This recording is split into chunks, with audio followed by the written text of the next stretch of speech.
پێشەکی بە خێراتنتان دەکەم ئەوەی ڕاستی بی پێشەنگای ئەو ساڵ لەگەڵ ساڵانی تر جیاوازیەکەی لەوەیەکەوە ئەو ساڵ بەڕاستی خوێنەر استیقبالی هەیە لە بۆ کتێب و چەندین دەستگای چاک بەشداریان کردیە و کۆمەڵک بەرهەمی نوێ هەیە یعنی خوێنەر بە شێوەیەکی گشتی خوێنەر لە ئەدای کتێبخانەکان ڕازینە چەندین دەستگای کوردی و عەرەبی و هەروە ئینگلیزیش بەشداریمان کردیەمە لە پێشەنگای نێودەوڵەتی هەولێر.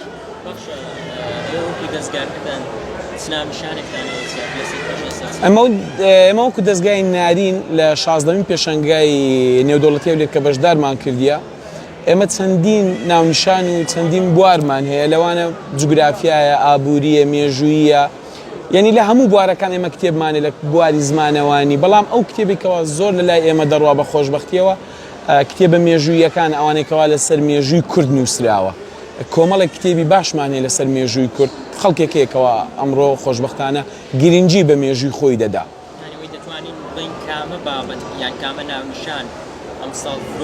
مێژووی شارستانیەت مێژووی شارستانەتی کوردی کتێبە ئاینەکانیش بە شێوەیەکی گشتی دەڕوا بەڵێ کتێبە ئاینەکانیش بە شێوەیەکی گشتی فرۆشیان باشە بەڵام ئێمە وەکو خۆمان زیاتر جەخت لەسەر کتێبە مێژوویەکان دەکەین و کتێبی مێژوویمان باش ڕۆیشتیە.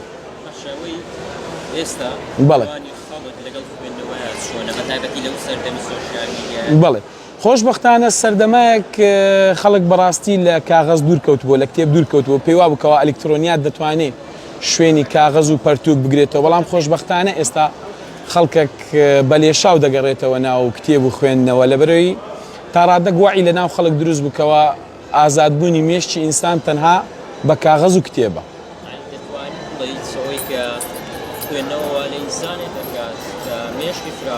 بێگومان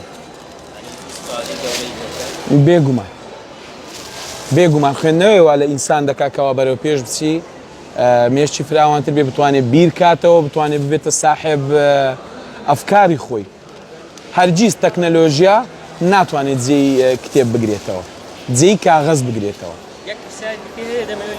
فەرموو بەڵێ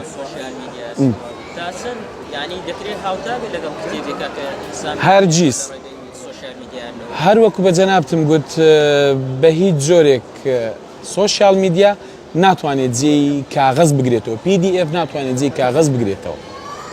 تحریری ئینسان تحریری عەقلی ئینسان لە ڕێگای کاغەزەوەیە کاغەز و کتێب یعنی هەر چەند دوور بڕۆی هەر دەبێ بگەڕێتەوە سەر کاغەز و کتێب. زۆر سپاس دەوێ بەخێر بێن.